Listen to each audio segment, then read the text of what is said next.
Ẹ káàbọ̀ sí orí kan náà oríṣiríṣi fídíò wọn lẹ́ẹ̀ tó máa play fún fídíò kan ló ń lọ lẹ́gbẹ̀ẹ́ mi a sì máa play fún níbi tí ẹni tẹ́rí nínú fídíò ó jáde ó sọ oríṣiríṣi ọ̀rọ̀ ó tún pẹ́ ọ̀rọ̀ àṣírí ẹ ti mọ̀ pé táwa ṣe ń ṣe bí pé tí àwa kò bá rí àwa kì í sọ ìtọ́ bá wá sí bíláàtì wá sọ ajé ká ṣe wá dáadáa lórí ẹ̀ kí a tó wá sọ tó bá dé kégbà àkọ́kọ́ ni ẹ̀dá àkùnmá lórí ìkànnì ẹ like comment ẹ subscribe kẹ́ share àwọn fídíò àkẹ́bàlẹ̀ àjẹ́ gbádùn àwọn content báyìí tó bá fi síta ní orí ìkànnì owó ká má fi ọ̀pá pọ̀lọ̀pọ̀lọ̀ ká má fi pẹ́ jù ká má fi àkókò ṣòro ẹ ká tó ojú abẹ́ ń kù. Ogun ni mo ti play ẹ fún yín tẹ́lẹ̀ mi ò ní go into that one again ìwọ tó o bá tí ì gbọ́ go back to my page ìwọ tí o bá jẹ́ bàbá tí o bá yí ẹ Abímbọ́lá Sódé good evening tí o bá go back lọ wò lórí page mi or other place or everywhere but I want us to look at first and foremost ẹ jẹ́ á gbọ́ nǹkan tí ẹ jẹ́ á gbọ́ reply Pastor Olualo ó láwùn gbàgbọ́ báyìí mo ní ó ti di woro sí woro mo rẹ́rìn mo yẹ ẹ máa gbá wọn wòlíì o ẹ máa gbá wọn wòlíì o àwọn wòlíì wa so ẹ jẹ́ á look at it tàwa look at it tán màá wá address what happened on your Rotimi show yesterday. There are few things he doesn't understand and I will explain to him. And gbogbo yín á gbọ́. And lẹ́yìn yẹn màá wá lastly màá wá treat ọ̀rọ̀ Yétúndé Ẹlẹ́bùíbọn. So kìíní mi ò lè rẹ́rìn mi ò lè rẹ́rìn èèyàn mi mo kàn rẹ́rìn ni pé ẹ gbà mí o báwọn bíbu yìí oh my God.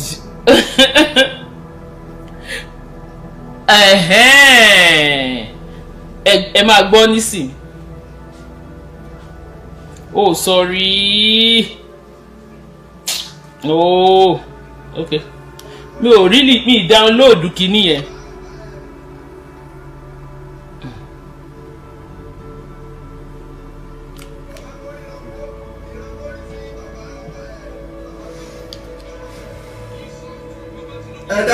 Was it fulfilled? Ó ríran sí President Tinubu níbi ọdún díẹ̀ sẹ́ ní ìtẹ́ ní ìmọ̀ tó ṣe wá lórílẹ̀‐èdè Nàìjíríà. I don't know what's wrong with us in Nigeria. Ẹ tó ríran sí bàbá gbogbo èèyàn tó rí. All the vision has been seen. Wọ́n dẹ̀ ní kí mi tí ì ṣetán láti bá wọn sọ̀rọ̀. I'm not ready to speak to anyone. Torí mi jẹ wọ́n lọ́rọ̀. Because I hold no one any explanation. Ìran tó rí tí President Tinubu tó ní kò lè dé ìjọba ṣe bó lè ti wà níjọba yìí. Tí ò bá múra yóò tún ṣọdún mẹ́rin. If it's not careful, we will rule another 4 years. Gbogbo àwọn tó oríran burúkú sí Buhari. So irọ́ kan wà irọ́ burúkú. Sílẹ̀ Yorùbá ti bá ìran tó rí kí Yorùbá ò tí ì ṣe báyìí. Olualo ìran burúkú wà ṣé ẹ tiẹ̀ mọ̀ pé máa rí ìran burúkú ẹ̀yin ọmọ Nàìjíríà ẹ máa dé ẹ máa mú o ẹ jọ ṣé wọ́n rí ìran burúkú oh alaye love thank you jọ wọ́n ló rí ìran burúkú sí Buhari. One has not been fulfilled till now. Ṣàbẹ̀rò pé àwọn nǹkan yẹn tí máa ń kó lórí íńtánẹ́ẹ̀tì. Ó sọ fún ìránṣẹ́ Ọlọ́run kan. Ọ̀sán the man of God. Oníwòlíì kan tán ló lo ìyàwó ẹ̀ ó lò ní o. That one prophet that people were after him that he used his wife that he actually used his wife. Oníṣègùn lórí burúkú ní gbogbo yín nígbà tẹ́ ẹ fi ẹ̀mí Ọlọ́run sílẹ̀. Báwo lẹ ṣe fẹ́ rí ìmọ́lẹ̀? I say you are all unfortunate people when you left the spirit of God how you go to see the light. Oníwòlíì. He says write it down. Kó lè mọ̀ pé Ọlọ́run rán mi. For you to know that God sent me. Ibi ìyàwó ẹ̀ farapamọ́ sí. Where the wife is being kept. Tó fi jẹ́ ìrora tó ń kú lọ àṣírí ibẹ̀ máa tú. Where the wife is kept or where the wife is and she's in pain, she's dying, the secret will be exposed. Sọ fún pásítọ̀ yẹn last month. I told that pastor last month. Nígbà tá a máa wọ̀ this month. That time we're going to check it this month. Mọ̀rin ló tú àṣírí. It was Mureen Badejo that exposed, that traveled all the way to where the wife is and God her. Ó sì sọ fún Mọ̀rin ìjẹta pé Mọ̀rin pẹ̀lẹ́. I told Mọ̀rin 3 days ago. Lórí ohun tó sọ yẹn òótọ́ ni o. that what you said that it is true, he used his wife. ẹ máa gbọ́ reply o. Let him come and arrest me. Àwọn ẹ̀mí búburú, àwọn ẹ̀mí àfọ̀ṣẹ wọ̀nyí. All these evil spirits, the spirit of soothsayers. Mo sọ fún yín ní bóyá. ẹ̀yin gbogbo èèyàn ṣé ẹ rí i pé àwọn bíbù yìí ń tú àṣírí ara wọn indirectly. Ó ní ẹ̀mí àfọ̀ṣẹ. Ẹni tó bá yé ó yé o. Ó ní àwọn ẹ̀mí Olualo wọn lò ìyàwó ẹni. Ó irọ́ ni o, òótọ́ ni o, ẹ̀mí àfọ̀ṣẹ. So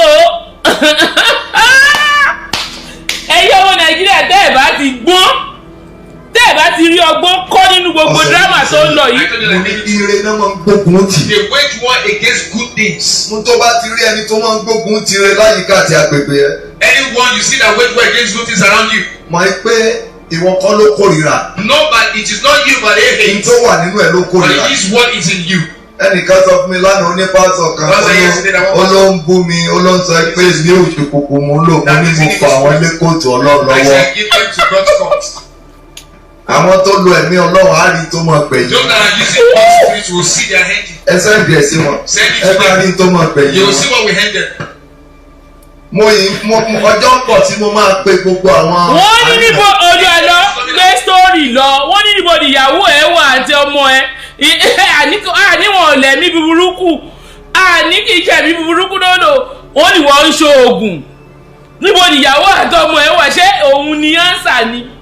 In the last 5 months wọ́n ti ń pariwo níbo ìyàwó àti ọmọ ẹ̀ wà, ṣé o mọ ibi tí ìyàwó àti ọmọ ẹ̀ wà ni? So ánsà ẹ̀ ni ẹ̀mí búburú. So agbára àfọ̀ṣẹlẹ̀ ń lò. Ẹ̀gbọ́n àwọn tó sọ ló ní wọ́n lágbára àfọ̀ṣẹ, èmi nìkan kọ́ mo gbọ́, ṣé ẹ̀gbọ́n ni mo mọ̀ pé mo ti rẹ́rìí yìí. Ẹlẹ́sìn àbáláyé. I will call the traditional. Máa pe wòlíì. I will call the prophet. Máa pe àfà. And I will call Afa. Màá ní ká wá gbóhùn Olúwa. I will say they should come and hear the voice of the Lord. Káwá júwe ẹni gẹ́gẹ́ tó dé èèyàn lọ. They should describe the person that is Káwá the fún wa ní one. nǹkan tó ń pè ní àmì ènìyàn lọ. And they should give up the sign of the Eve that is called by God.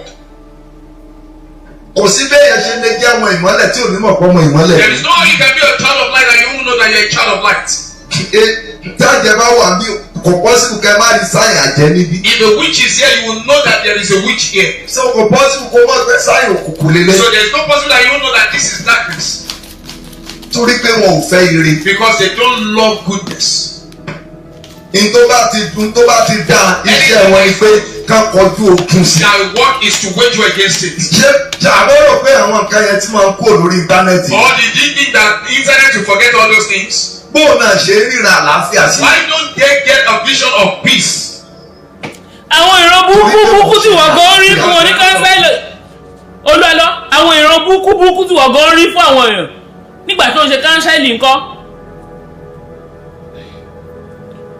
Ó dà pé àsìkò tó tàbá máa gbá àwọn prọfẹ̀tì kan wá o. No support anybody o. Olúwa bó o ṣe rí mi. Ríran àlàáfíà sí Never Nàìjíríà. seen vision of peace to Wọ́n Nigeria. ríran àlàáfíà sílẹ̀ Yorùbá. Peaceful vision to the Tẹ bá tún ìrìnàjò ọlọ́pàá àwọn ọmọ kéékèèké tó yẹ ká ẹ celebrate. little one you ought to Àwọn tó yẹ ká rí bí àwọn bàbá gidi. Kó celebrate ẹ nígbà tí gbogbo àgbáyé ń béèrè lọ́rẹ̀ níbo ni ìyàwó àtọmọ ẹ wà. Ṣojú òtí ẹ ni Olualo. Kí ló celebrate lára ẹ? Ẹ máa gbọ́rọ̀ burúkú lẹ́nu ẹyẹ kó celebrate ẹ. Kó celebrate ẹ. Celebrate ẹ fún kíni? Kí ló ṣe? Tí o bá já láì ní tìjú ni wọ́n ṣe bọ́ọ̀ta kó clear ara ẹ. Ó nígbà tó bá tú àṣírí ẹ dé level yìí kó tó máa mọ̀ pé kó celebrate ẹ. Ẹ̀yin èèyàn ẹ gbọ́rọ̀ burúkú lẹ́nu ẹyẹ ló ní kó celebrate òun. Kí ni kó celebrate lára ẹ? Kí ló ṣe téèyàn kan ò ṣe rí? Jọ kí ló ṣe? Wọ́n ní ilé là ń wò ká tó sọmọ lórúkọ. Nígbà tí inú ilé your first constituency your wife tó ní sàkámàjẹ ènìyàn so kí ló fẹ́ celebrate lòun wàá gbọ́ díẹ̀ sí. You be looking at them as Ẹ̀yin ọmọ wo ni ẹ sẹ́ndì ọ̀rọ̀ mi sí wọn pé mo fọ̀rọ̀ díẹ̀ pé mo ti ń bọ̀ fún wọn pé mo ti yá. I'm coming for them. It's gbé jáde àwa máa analyze ẹ̀. Ẹ máa ṣẹlẹ́yà ara yín. Mo ti sọ tẹ́lẹ̀ pé ẹ̀yin pásítọ̀ yẹ ẹ ṣẹ̀ sí kú ni. Ẹ máa ṣẹlẹ́yà ara yín. Ẹ gbé jáde a máa analyze ẹ̀. Ó béèrè question lọ́wọ́ ẹni èèyàn wá síta ó ní yóò lo ìyàwó ẹ ó dẹ̀ dúró tí kò sá pamọ́ ìwọ wá ní pé kó celebrate yẹ pé kí jọ kí ni achievement yẹ o pé o kó àwọn èèyàn jọ so kí ni achievement yẹ abẹ́ẹ̀jẹ́ lọ parkwell celebrate ẹ for wetin lórí sàkámàjẹ yìí náà ó mà lágbára o. wọ́n á mọ̀ pé ọlọ́run bẹ nínú ìjọ Christ Apostolic Church. CAC. ló àwọn bàbá wa wọn fẹ́ ru eléyìí o èmi orí mi ni màá ti kọ ìyà fún àwa gan wà mí láti drag ìyálà ìyá gbogbo ẹ̀yin wòlíì àwa gan dúró pa láti drag ìyálà ìyá gbogbo ẹ̀yin fake wòlíì àwa gan ò sá àdúró gidigba láti dín pẹ̀lú ẹ̀yin olóògùn wòlíì ọ̀rọ̀ á sweep yín out of our cyberspace kan celebrate yẹ anybody tó bá associate mọ́ ẹ ó yẹ kó kọ́wọ́ bojú ni ìwọ tó lè protect ìyàwó àtọmọ ẹ so ẹni bá sá wá sábọ̀ ẹ kí ló sá wá ṣe ẹ̀yin tó jẹ́ pé ẹ ń pa àgùntàn jẹ ẹ lè keep àgùntàn ẹ ń pa jẹ ni.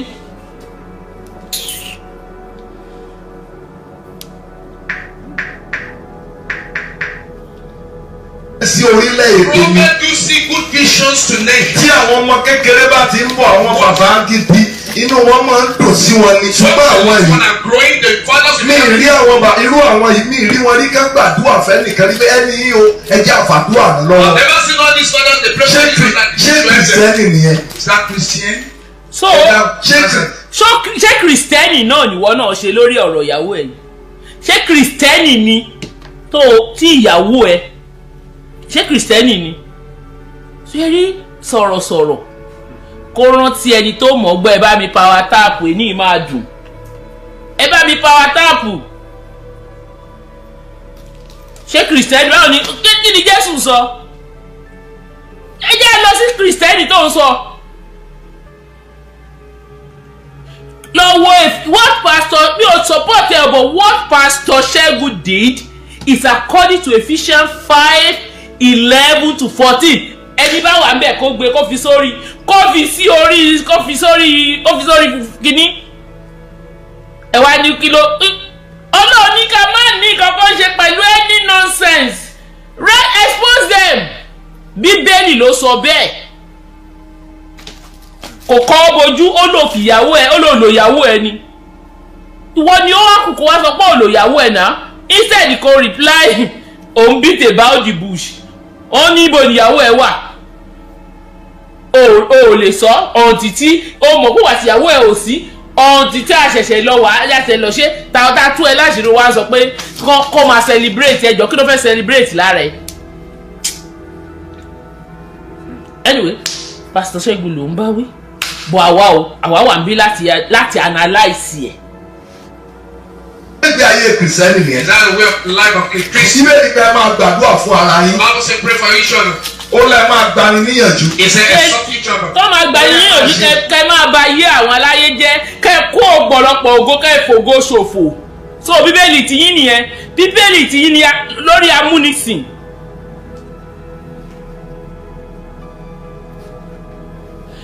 Somebody that we have been forcing you to talk now. Why are you so angry in reply to Prophet Ṣẹ́gun now? Ẹ̀gbọ́n wọn ní kò sọ̀rọ̀ sókè wọ́n ní kò sọ̀rọ̀ so ó dùn ẹ́ ó fẹ́ ké ọ̀rọ̀ náà dùn so ó dùn ẹ́ ṣe bó dáhùn látijọ́ yìí nígbà tó ju wáyà ó ju ògúlù tìlù ẹ́ ó ká ẹ lára ó sábọ̀ tàbí eku tó wà nínú ó gbére bọ̀ta ṣebí ó dáhùn látijọ́ yìí ó gbọ́ ilé tó ju ẹ dáadáa because ó gbé confirmation wọlé fún wa wọ́n ní olùyàwó ẹ ni wọ́n ní iṣẹ́ òkùnkùn ló ń lò so kí ló tún kù. And also ṣé ìtọ́ni náà ṣe yẹn. Are they direct? ṣé yẹn gan lè mú kẹ́lẹ́ṣẹ̀ yí padà. Can that make a sinner repent? Ẹ̀dá. Answer me. ṣé ó lè mú kẹ́lẹ́ṣẹ̀ change. Can that ṣé ó lè mú kẹ́lẹ́ṣẹ̀ ronúpìwàdà. padà. Can I make a sin and repent to accept Christ? Ṣé ìran èṣù wọn tán rí ẹ ṣé wọ́n fi ń pe àwọn èèyàn sọ́dọ̀ Ọlọ́run ni àbá fi ń lé àwọn èèyàn kúrò lọ́dọ̀ Ọlọ́run? The devilish vision they see, is it to bring people to Christ or to Bíbélì take jẹ́ them ìpè away? ó ní èpè ní fún yín láti tàpá sí ẹ̀. The Bible says, woe to you to go against causes. A ní bá wọn jà ṣùgbọ́n a fà wọ́n ní kóòtù We won't fight them, but we are. àwọn adé máa ṣe tiwa lọ. Ẹ̀rẹ́gbẹ̀ tó ń bí wọn lọ. Want to see the glory that they are angry of. ògo náà ó lò ìyàwó ẹ̀ náà lò òun ni ó dẹ̀ lógo tó ń bí ẹnu ìyàwó ẹ̀ lógo òun lòún lò gbogbo àti ìyàwó ẹ̀ dẹ̀ bẹ̀rẹ̀ sí sáyé ni gbogbo ẹ̀ bú síta gbogbo ògo tó bù yìí náà ò tí ì ju bíi 4-5 years náà Olualo ògo tó ní wọ́n bínú yìí ògo tó ní wọ́n bínú yìí ìyàwó ẹ̀ lógo òun lòún lò and another prophet bíi tiẹ̀ ó bọ́ síta ó ní wo ó ní lóòótọ́ ni ẹjọ́ ìwọ ló máa sọ pé kò rí bẹ́ẹ̀ náà kò ní láti máa sọ ògo wo ló ń bí wọn nú ògo tí ìyàwó ẹ ní ológo òun àbí ẹ̀yin èèyàn náà let me dey hear am una dey there kọ́mẹ́ǹtì ẹ sọ̀rọ̀ ológo òun bí wọn nú bóòlù èèyàn ṣe máa ní lórí ògo tó rọra bí èèyàn náà lò ìyàwó ẹ dẹ̀ sọ pé olóhùn wàá gbọ́ lẹ́nu bàbá ìyàwó ẹ sì mo gbọ́ ń bì kan wàá tún gbọ́ èèyàn ló lòyàn ògo yẹn bí wọn nú ògo ló ń bí wọn nú ògo sàkábàjẹ́ yìí ń bí wọn nú ó mà ṣe o Jésù sọ pé ìjẹ́ òun máa bá ìgbàgbọ́ bí. Jesus said by their fruit we shall know them. Ẹ padà lọ èyí tẹ́ ẹ rò pé ẹ lọ padà lọ kẹ́ ẹ lọ ka bíbélì wọn ẹ lọ Olualo lọ ka bíbélì ẹ dáadáa.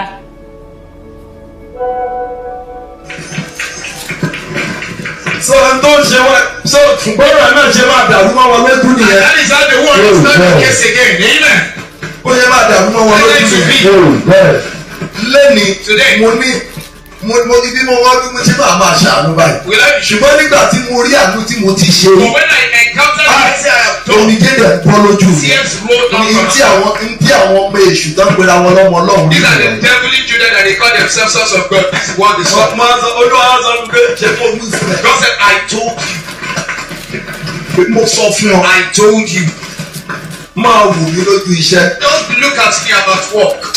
Lóṣù yìí. First month. Gbogbo ẹni etí tó ń pè. All my ears leak. ẹ wo ẹ̀yin èèyàn mi ìfẹ́ gbọ́ gbogbo kàtìkàtì tó wí yẹn Olualo wọ́n ní olùyàwó ẹ ni ìyàwó ló lòun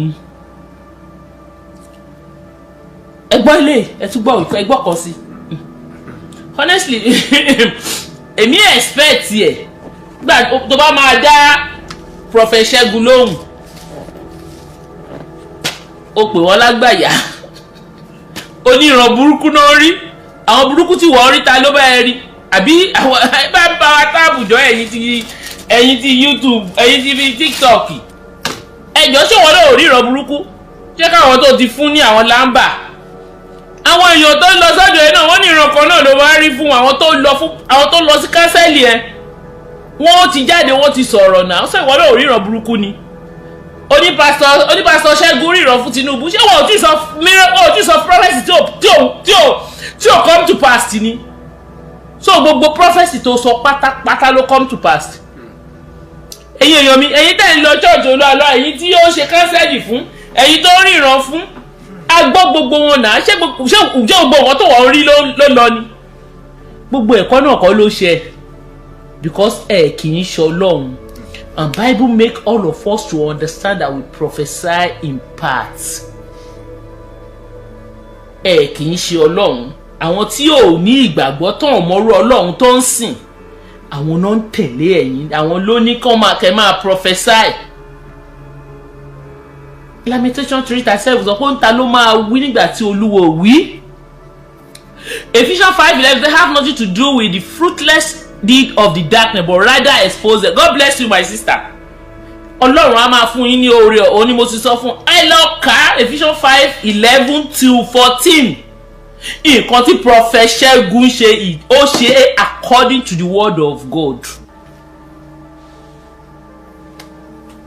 Àti gbogbo ẹ̀yin tẹ́ ní blogger kí ló dé tẹ́ ẹ sọ̀rọ̀ wọn bíbélì ló ní ká ṣe is a complete book. Ó wá ní ògo tí ó wà questionable ògo tí ìyàwó ẹ̀ ló lòun àbá. Ó dà pé gan kẹ́ tó gbé answer yìí wá rò dáadáa rárá. Ìyàwó ẹ̀ ló lòun. So ẹ gbọ́ fi ẹ wo mo ní mo tẹ̀sí máa padà wá sí bíbáyìí. Mo ní nǹkan ẹyọ kan because mi fẹ́ pẹ́ lẹ́yìn bọ̀ mo kàn fẹ́ kí gbàtà àti oṣù bíi mẹ́rin àbí márùn mẹ́fà náà ti ń pè ẹ́ pé níbo ìyàwó ẹ wà ó rọ̀rọ̀ sọ látijọ́ yẹn o bọ̀ gbàtí Prophet Ṣẹ́gun tó ti ọ̀pá bọnú ẹ̀ tó sọ síta ń sìn ó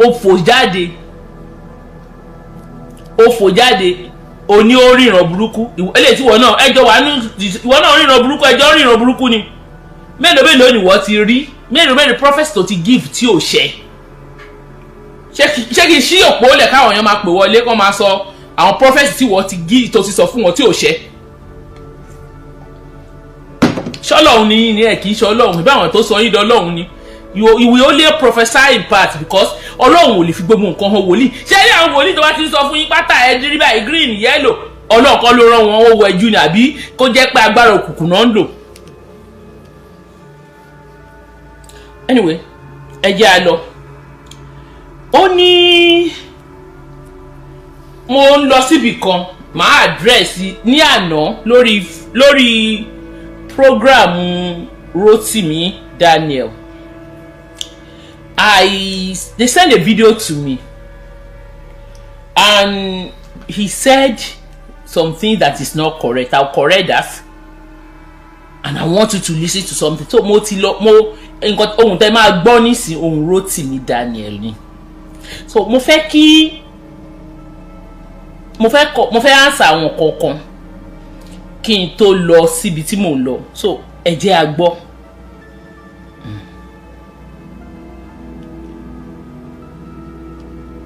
Sorry. Mureen Badejo. Lọ́wọ́ yìí, mo fẹ́ inú mi bàdùn tí sista Mureen Badejo bá dé wà lórí live video yìí. So that she will now understand. Ẹ̀kẹ́ pẹ́rẹ́ tó pè mí pé Rotimi o báyìí. She will now understand the reason why I couldn't get back to her. The only mistake tí mo rí ṣe ni pé mo lọ sọ pé ń pè mí severally pé mi down low kìnnìkan. Empty evidence to the house today. Rotimi, there's one thing I don't do. Mi ò ń parọ́ mọ́yàn. Gbogbo wọn ni mo bá báyọ̀ sọ. Mo máa ń ní evidence ẹ̀ máa gbé pamọ́ síbi kan torí ọjọ́ mi. You said something that ó fẹ́ kí inú wa dùn pé bá lè wà lórí live show. Àwọn èèyàn send ẹ̀ sí mi. Ìgbà tó dẹ̀ send ẹ̀ sí mi, I listen to ibi tó jẹ́ tèmi. Mo kọ́ tẹ̀. I never. Gbogbo ẹni tó bá ń wò mí níbí báyìí, mo challenge yín. And yourself wrote me ibi tí mo ti la ẹnu pé mo pè ẹ́. Sori mo ṣe cut video ẹ yìí cut ibẹ̀ yẹn pé mo ní mo pè ẹ́ ju ẹ̀kan ṣoṣo lọ and ẹni tó bá dẹ̀ follow mi tó mọ̀ mí dáadáa tó follow story yìí á mọ̀ pé I said I called you once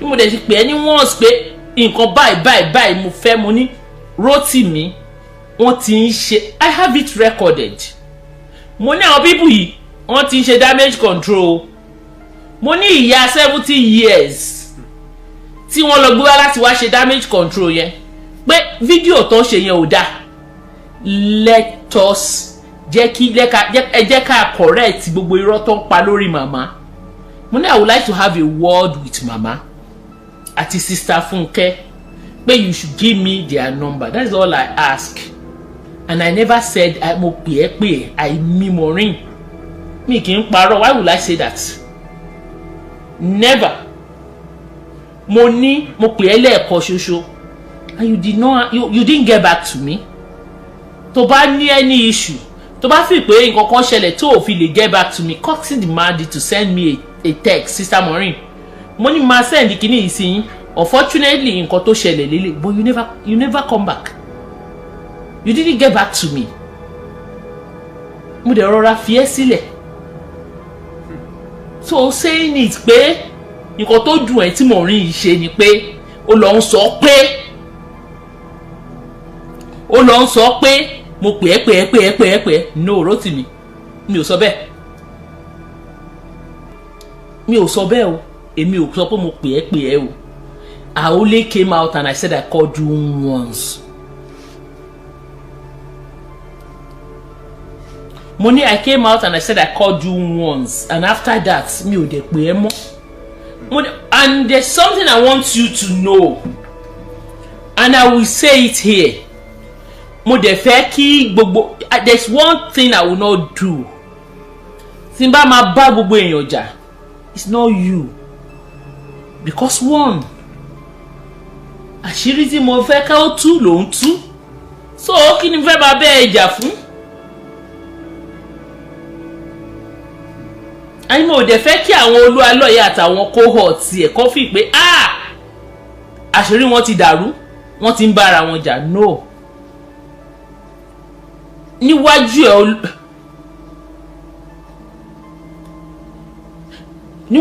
Ọlọ́run àti ènìyàn, I called Rotimi once. And I said I called him kò gbé, mo dẹ̀ send message. Ó dẹ̀ pè mí padà fún ara ẹ̀. That is not as if ó dẹ̀ pè mí padà. And ìgbà tó dẹ̀ pè mí padà á dẹ̀ sọ̀rọ̀. Ó dẹ̀ ní okay kí n má worry, òun máa sọ fún wọn pé sister òun fẹ́ bá wọn sọ̀rọ̀ láti London. Ó dẹ̀ say pé àwọn ti competition, àwọn ti ṣe lè mo dẹ̀ fine, made good. So mi ò ever wá sí orí platform mi pé mo sọ pé mo pè ẹ́ never. Done. Mi ò kò ṣe mí. But ṣe rí sister Bumi tó ń sọ yẹn, I am going to say something here. Mo dẹ̀ fẹ́ kí Rotimi kó mọ̀, because màá jẹ́ kí ìkọ̀kọ̀ kó yé gbogbo yín níbí. Mi ò mọ Bumi rí, mi ì mọ story Olualo yìí rí. Iṣẹ́ Olúwa, God bless you o. Mi ò ṣẹ́rí, my own is that nǹkan tó ń ṣe ni mo wá support. So mi ò dẹ̀ rí pé mo gbọ́dọ̀ tún máa bá no. Kì í ṣe pé mi ò lè dá ṣe nǹkan tí mo fẹ́ ṣe. But torí pé mi ò fẹ́ lọ ṣe lẹ́yìn ẹ̀. Mo dẹ̀ gbọ́ online nígbà tó ń sọ pé before anybody kó tó lọ sọ báwọn sọ. Ìgbà tó dẹ̀ dáhùn, as of the time I went to Rotimi, I have all my details in my hand. But I just want to fulfill righteousness. That was why mo lọ bá sọ̀rọ̀.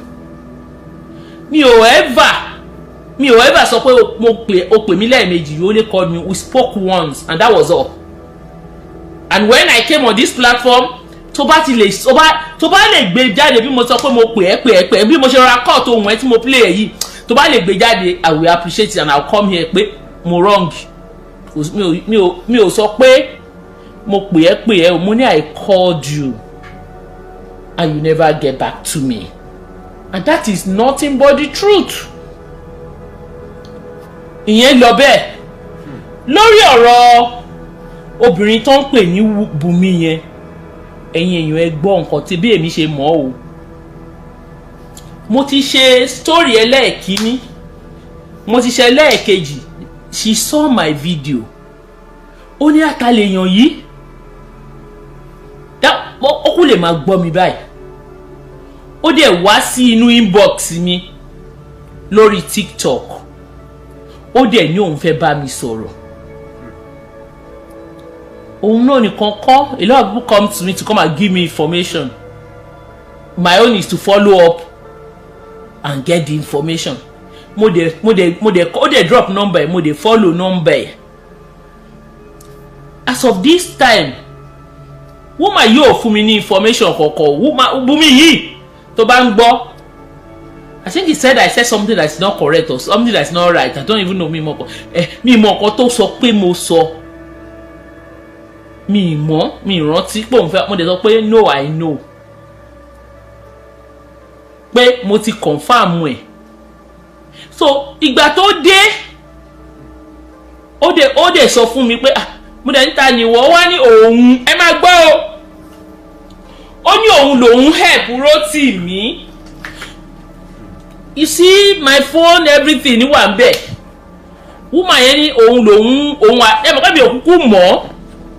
Ó lóun àti Kọ́lá wọlé yẹn làwọn jọ lọ sí ọ̀dọ̀ àwọn màmá kìíní kí lórúkọ màmá Ìyábọ̀ ìyá Ìjẹ̀ṣà. Mo ní ó ní òun lòun lọ bá Rotimi fún ara ẹ̀ pé Olualo tó ń sọ̀rọ̀ ẹ̀ yìí ṣó ti bá àwọn fámìlì ẹ̀ sọ̀rọ̀. Ó ní Rotimi sọ pé rárá. Ó lóun sọ pé ọmọ sáìdì ibẹ̀ lòun mọ̀ wọ́n pé òun lòun help Rotimi. Òun lòun link Rotimi with ìyá Ìjẹ̀ṣà. Ṣé ń gbọ́? Pé ṣé ọ̀nà dey hear me o? Ẹjọ́ ṣé ń gbádùn mi o? Ìgbà tí èmi wá rí nǹkan kan online, á pè mí, sister ẹ ṣé o, ẹ ṣeun gan o, èmi lè ṣe tèmi. Eventually ó wá pè mí, mo wá rí fídíò kan mi mọ̀yàn yẹn. There's one video I saw somewhere. Wọ́n wá play ohun woman yìí. Ṣé mo kó woman yìí ti bá mi sọ̀rọ̀ rí? Ó wá play ohun woman yìí. Ó wá ń sọ̀rọ̀ Rotimi the other way round, and I was like, why? Ó wá di àárọ̀ ọjọ́ yẹn wá send message sí mi. Tó bá ń gbọ́ mi báyìí, tó bá ń gbọ́ mi, kó máa gbọ́, kó comment tó bá ń gbọ́ mi. Ó wá send message sí mi láàárọ̀ yẹn bó ṣe mo ní why did you behave like that? Mo ní why tẹ́ máa fi lọ máa sọ̀rọ̀ Rotimi fún àwọn yẹn. Ó wá ní pé òun máa rò pé èmi ni mo ní èmi ni kíni mo ní ìgbà tí wọ́n lọ ń bá wọn sọ̀rọ̀ ò mọ́ ni. Mo ní èmi mi ò ń bá àwọn yẹn sọ̀rọ̀, mi bá wọn sọ̀rọ̀ rí. Mo ní bọ̀ ohun ẹni yẹn náà. Mo ní why will you do that?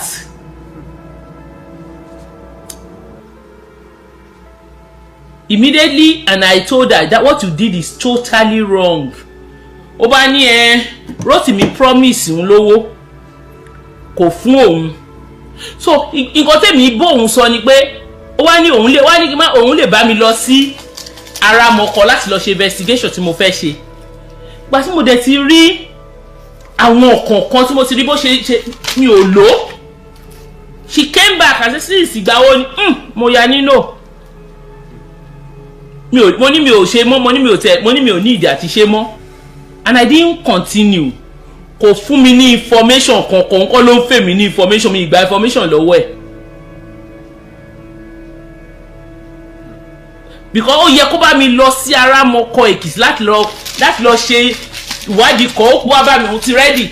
Mo ní no, ó bá máa gbọ́ mi báyìí mi ò ṣe.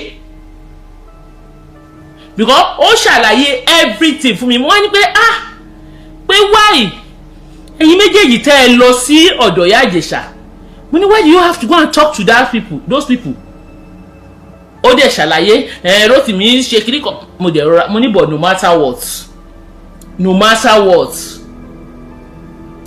that was all. Ó dẹ̀ mo ní ó wá ní wọ́n block òun ẹyẹ èèyàn ẹ máa gbọ́ o. Ó ní there is a sister tó jẹ́ pé òun ni link òun pẹ̀lú Rotimi, mi ò mọ̀ láàrin kí wọn.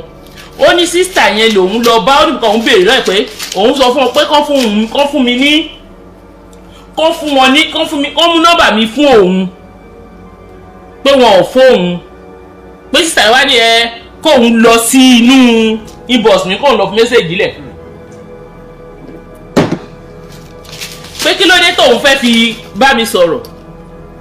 Immediately when I started talking, ó bá mi ó ní wọ́n bá òun jà torí pé wọ́n rò pé òun lòun fún èmi ní information pé òun fún mi ní nọ́mbà. No,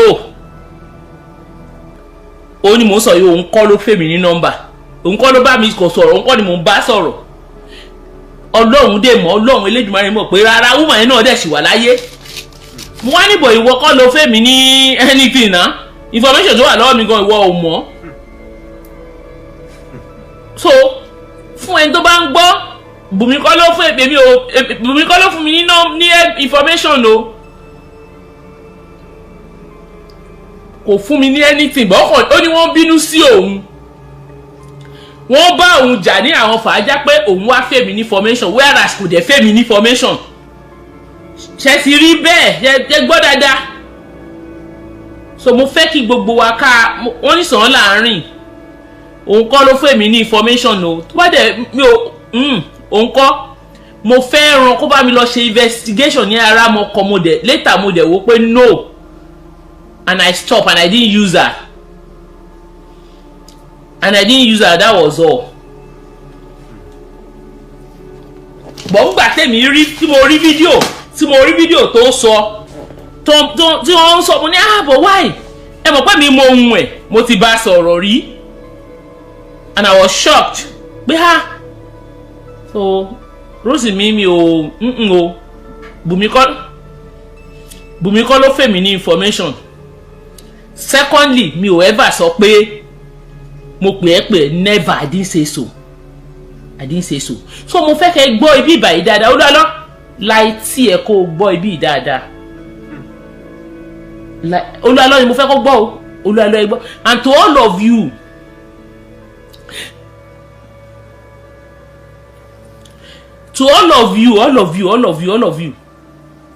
tí ó fi pé ìgbà tí mo jáde tí mo ní ọmọ ò sọnù, tí mo ní Ìyábọ̀ ò sọnù, ẹ gbọ́ nǹkan tí bàbá ẹ gbọ́ bíbá ìgbà tí mo ń listen tí mo nǹkan tó ní kí lọ gbọ́ lọ́dọ̀ Rótìmí yìí, ibẹ̀ ni mo ti gbọ́ ilé mu wá kí gbogbo wa jọ wò kẹ́ wá compare pẹ̀lú nǹkan tí mo sọ. Ẹ gbọ́ bí. Oh sorry. Bá dé wà lórí la.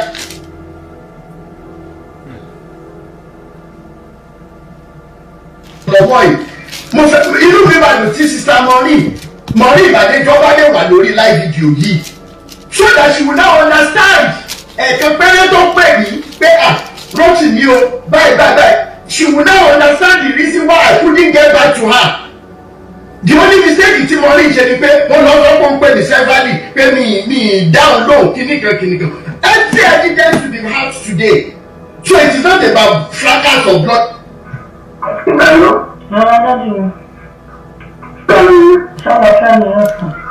Ẹ̀yin èèyàn ṣe rí woman yẹn sister Bùnmi yẹn àti bàbá Major ló ń sọ̀rọ̀ yìí o.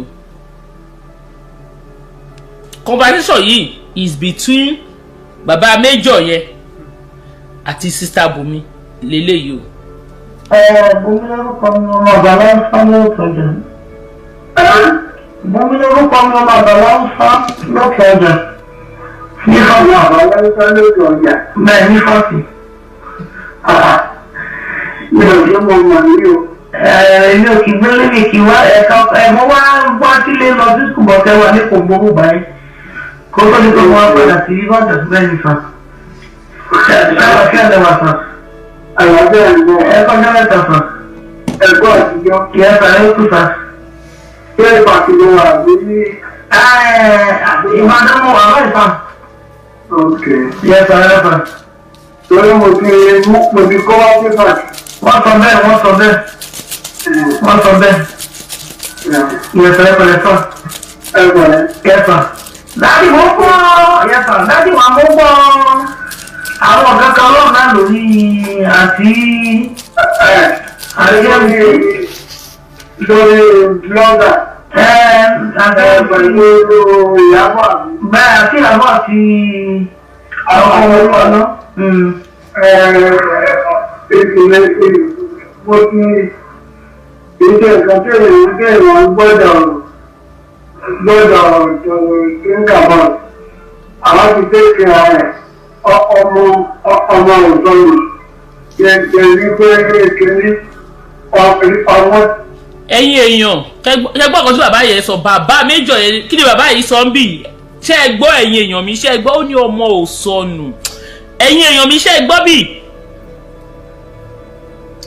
ẹ jọ̀ọ́ ṣé ẹ gbọ́ àbí èmi nìkan ni mo gbọ́ ni. hello ṣé kí n rí wá ẹni ẹ̀ka ẹ gbọ́ ṣé ẹ gbọ́ ẹ bá mi power tap o kí ni bàbá yẹn sọ fún ẹ̀yin èèyàn ẹ jọ̀ọ́ náà ẹ dáhùn very clear kí ni ó sọ kí ni mo sọ fún yín nígbà tẹ́mi dé láti gbà ṣé rí àwọn kọ̀ọ̀kan wà tó jẹ́ pé a gbọ́dọ̀ máa wọ́n ní sàn láàrin o kí ni bàbá yìí sọ ń bì tẹ́ bá wo conversation tó wà láàrin bàbá the voice is not clear ìfẹ́ adé màá tún play ẹ̀ ó clear bàjẹ́bàjẹ́ ó clear dànù ó clear ẹ jọ ṣé ó clear ni Ademola the child is not missing God bless you. àwọn ti tẹ́kẹ̀ rẹ̀ ọmọ òṣèlú yẹn wípé kìíní ọmọ òjò ló ń bá fún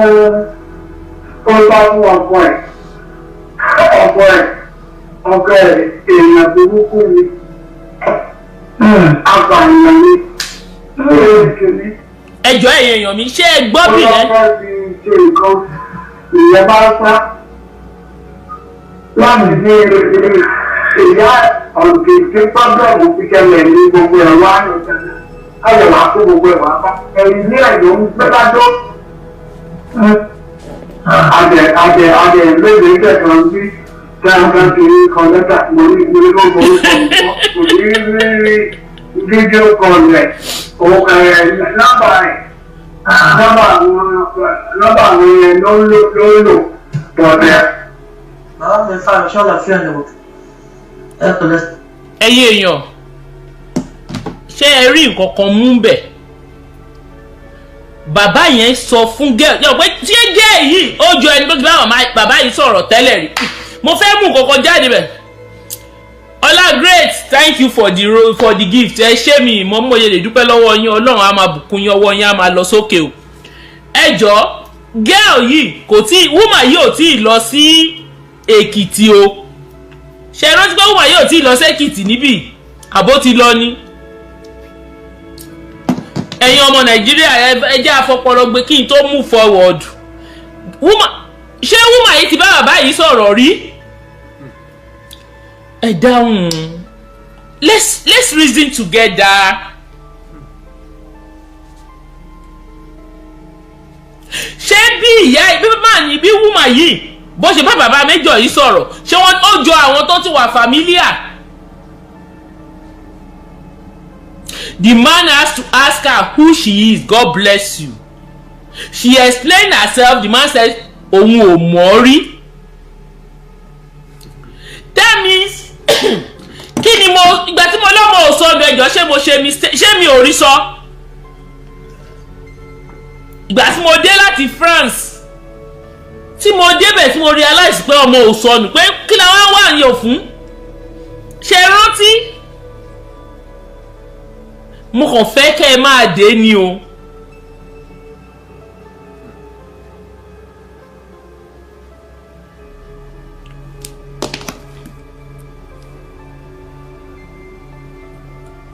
Bàbá ní ọmọ ò sọnù ó ní apààyàn lọ́kọ ẹ̀ èèyàn burúkú lọ́kọ ẹ̀ àbí kí tún play ẹ̀ ní Olualo gbọ́ nǹkan táwọn àna ẹ̀ sọ gbọ́ nǹkan táwọn àna ẹ̀ sọ ń pa ẹ̀ gbọ́ nǹkan táwọn àna ẹ̀ sọ ń pa ẹ̀ gbọ́ nǹkan tí bàbá ìyàwó ẹ̀ sọ nípa ẹ̀ ṣé o mọ̀ pé ó ní ògo tó ń bínú.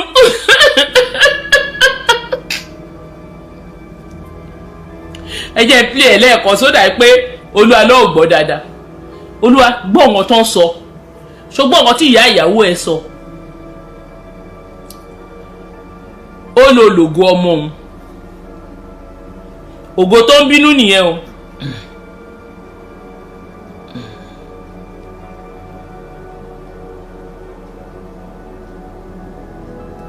Hello.